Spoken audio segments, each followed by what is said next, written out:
স্বামী বিশেষ সময় অক্ষম হলে স্ত্রীর করণীয় কি হবে?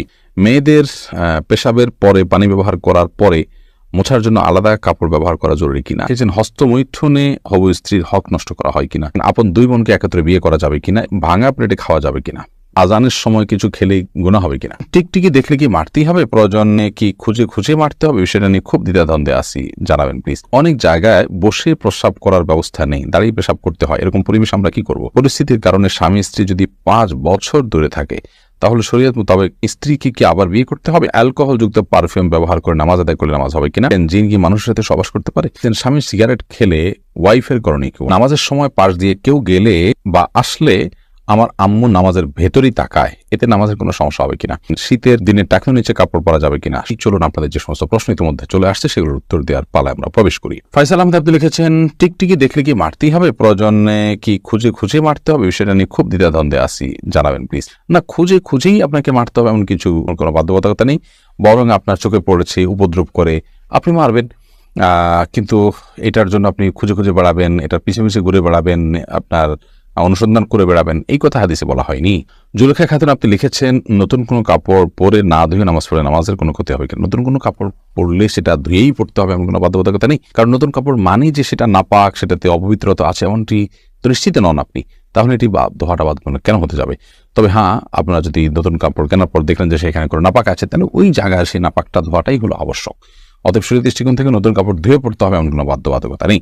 মোহাম্মদ আব্দুর রাকিব আপনি লিখেছেন, হস্তমৈথুনে হবু স্ত্রীর হক নষ্ট করা হয় কিনা? এটি আপনার স্বাস্থ্য নষ্ট হয়, আপনি নিজের হক নিজে নষ্ট করছেন, নিজের আমল নষ্ট করছেন, এবং এর মাধ্যমে যদি আপনার যৌন শক্তি কমে যায় সেক্ষেত্রে আপনি স্ত্রীর হক নষ্ট করছেন। অবশ্যই সেজন্য এটি নাজায়েজ এবং গুনাহের কথা, হারাম। শারমিন আক্তার মিলি লিখেছেন, পরিস্থিতির কারণে স্বামী স্ত্রী যদি 5 বছর দূরে থাকে তাহলে শরীয়ত মোতাবেক স্বামী স্ত্রীকে কি আবার বিয়ে করতে হবে? না, 5 বছর কেন, 10 বছরও যদি কোনো কারণে দূরে থাকে, তাদের মধ্যে বিচ্ছেদ বা তালাক না হয়, তাহলে তারা পুনরায় বিয়ে করতে হবে না, তাদের সম্পর্ক টিকে থাকবে তালাক না হওয়া পর্যন্ত। রাইসানি আপনি লিখেছেন, আজানের সময় কিছু খেলে গুনাহ হবে কিনা? আজানের সময় কোনো কিছু খেলে কোনো গুনাহ হবে না। আমরা অনেকে মনে করি আজানের সময় কিছু খাওয়া পান করা যাবে না, এটা করা যাবে না, ওটা করা যাবে না। আপনি যে কোনো কাজ করতে পারেন, টয়লেটে থাকলে আপনি টয়লেটে কাজও সারতে পারেন। তবে আপনি যখন টয়লেটে নাই, পবিত্র জায়গায় আছেন বা স্বাভাবিক অবস্থা আছেন, তখন আপনি আজান শুনলে আজানের জবাব দেওয়ার চেষ্টা করবেন, এটা হলো মূল কথা। খেতে গেলে খাওয়ার ফাঁকে ফাঁকে আপনি আজানের দেওয়ার চেষ্টা করবেন, কিন্তু আজান হলে কিছু খেতে পারবেন না এমন কোনো কথা নেই। এখানে বিষয় হলো জবাব দেওয়ার চেষ্টা করবেন যদি আপনি পবিত্র জায়গায় থাকেন। নূর কদর এআইডি থেকে লিখেছেন, স্বামী সিগারেট খেলে ওয়াইফের করণীয় কি? ওয়াইফে তাকে বোঝাবেন, যথাসম্ভব নিজে না পারলে অন্য কাউকে দিয়ে বোঝাবেন, আল্লাহর কাছে দোয়া করবেন, তারপর তিনি যদি ফিরে না আসেন একান্ত তার গুনাহ হবে, ওয়াইফ অন্তত দায়মুক্ত হলেন। রোহান আপনি এর দিকে লিখেছেন, শীতের দিনে টাকনুর নিচে কাপড় পরা যাবে কিনা? সর্বাবস্থায় টাকনুর নিচে কাপড় পরা হারাম, বিশেষ করে জামা জুব্বা চাদর এবং এই জাতীয় যেগুলো উপর থেকে মানুষ নিচের দিকে যায় আর কি, আর যেগুলো নিচের দিক থেকে উপরের দিকে থাকে এবং নিচ থাকেই টাকনুর নিচে, যেমন মোজা, তারপর এমন কোন জামা যেটা মোজার সাথে জামার সাথে অ্যাটাচড, আলাদা করে খোলার কিছু নেই, সেগুলোর কথা ভিন্ন হিসাব। বাকি শীতের অজুহাতে টাকনুর নিচে পোশাক পরা যায় না, প্রয়োজন মোজা পরিধান করবেন। প্রজাপতি নীর এআইডি থেকে আপনি লিখেছেন, ভাঙা প্লেটে খাওয়া যাবে কিনা? ভাঙা প্লেটে খাওয়া যাবে, কোনো অসুবিধা নেই। ভাঙা আয়নায় মাথা চেহারা দেখা যাবে, সেটাতে কোনো অসুবিধা নেই।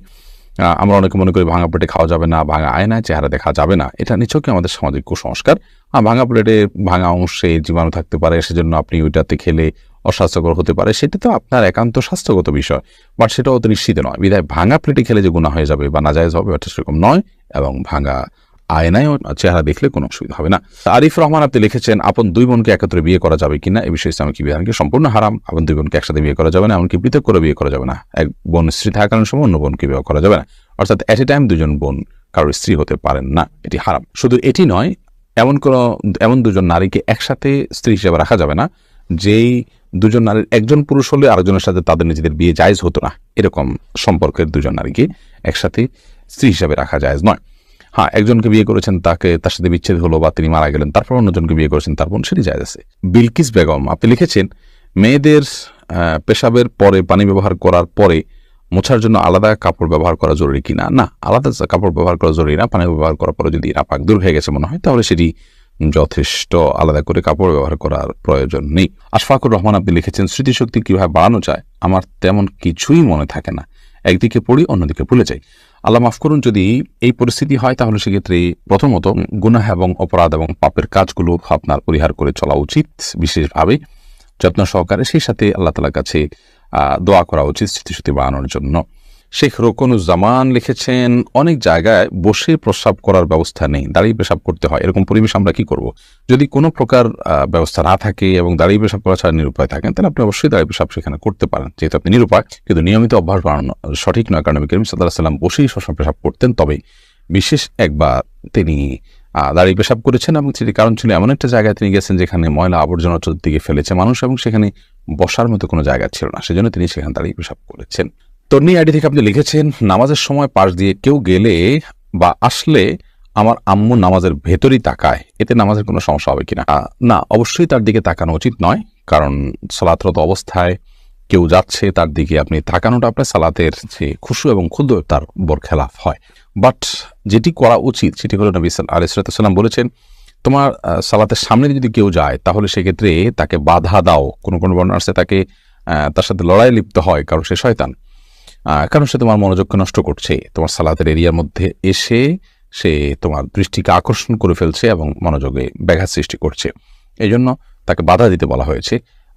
সেই বাধার অংশ হিসাবে এরকম হাত দিয়ে তাকে ইশারা দিয়ে দেওয়া যেতে পারে যদি সে টেন না পায়। আর এর বাইরে তার দিকে তাকিয়ে থাকলে তো কোনো লাভ নাই, বিধায় তাকিয়ে নিজের সালাতের মনোযোগ নষ্ট করার তো কোনো যৌক্তিকতা নেই, বিধায় আপনার আম্মাকে বলতে হবে এই কাজটি করা যাবে না। এরপর মিনহাজউদ্দিন লিখেছেন, অ্যালকোহলযুক্ত পারফিউম ব্যবহার করে নামাজ আদায় করলে নামাজ হবে কিনা? জায়েজ হয়ে যাবে, বিশেষ করে যে অ্যালকোহল আমরা ব্যবহার করি, এখানে যে পারফিউম ব্যবহার করি এটা যে অ্যালকোহল থাকে এটা কেমিক্যাল, এটা খাবার মানে যেটা পানীয় অ্যালকোহল মদ সেটা এটা না, এটা কেমিক্যাল মাত্র। তারপরেও সালাতের কিছুটা আগে ব্যবহার করলে বাষ্প হয়ে অ্যালকোহলটা উড়ে যাবে, তারপর সালাতে করবেন, সেটা সবচেয়ে সেফ এবং নিরাপদ। ইচ্ছে ডানা এআইডি থেকে আপনি লিখেছেন, স্বামী বিশেষ সময় অক্ষম হলে স্ত্রীর করণীয় কি হবে? স্বামী যদি অক্ষম হয় পুরোপুরি এবং স্ত্রী যদি তার যে চাহিদা আছে এটি পূরণ না হওয়ার কারণে তিনি গুনাহে এবং পাপে লিপ্ত হয়ে যেতে পারেন এমন আশঙ্কা তৈরি হয়, তাহলে সেক্ষেত্রে অবশ্যই সে স্বামী থেকে তিনি বিচ্ছেদ নেবেন। যদি সেটা চিকিৎসার অযোগ্য হয়, চিকিৎসার যোগ্য হলে সেটার জন্য অবশ্যই তিনি সময় দিবেন, সুযোগ দিবেন, চেষ্টা করবেন নিজে। যদি তারপরও কোনো উপায় না থাকে এবং চিকিৎসার অযোগ্য হয়, তাহলে সেক্ষেত্রে তিনি সেখান থেকে বিচ্ছেদ নিয়ে অবশ্যই অন্যত্র বিয়ের উদ্যোগ গ্রহণ করতে পারেন, শরিয়া সেই অধিকার তাকে দিয়েছে। এরপরে মোহাম্মদ বেলাল হোসেন লিখেছেন, জিন কি মানুষের সাথে সহবাস করতে পারে? জিন মানুষের স্ত্রী মিলনে মানুষের সাথে সামিল হতে পারে বলে বিভিন্ন বর্ণনা থেকে বোঝা যায়। বিশেষ করে যখন বিসমিল্লাহ কেউ পাঠ না করে তখন জিন সেখানে সামিল হয়, খুব ভয়াবহ কথা অবশ্য। তো এই জন্য মুসলমান সব ক্ষেত্রেই, শুধু এটি নয়, আপনার খাওয়া দাওয়াতে জিন সামিল হতে পারে, ঘুমের সময়, বাসা প্রবেশের সময় তার সাথে প্রবেশ করতে পারে। তো এই জন্য বাসা প্রবেশের সময়, খাওয়ার পান করার সময় এবং স্ত্রী মিলনের সময় সমগ্রতে বিসমিল্লাহ বলতে হয়। বিসমিল্লাহ বললে শয়তান আর সেখানে অংশগ্রহণের কোনো সুযোগ পায় না।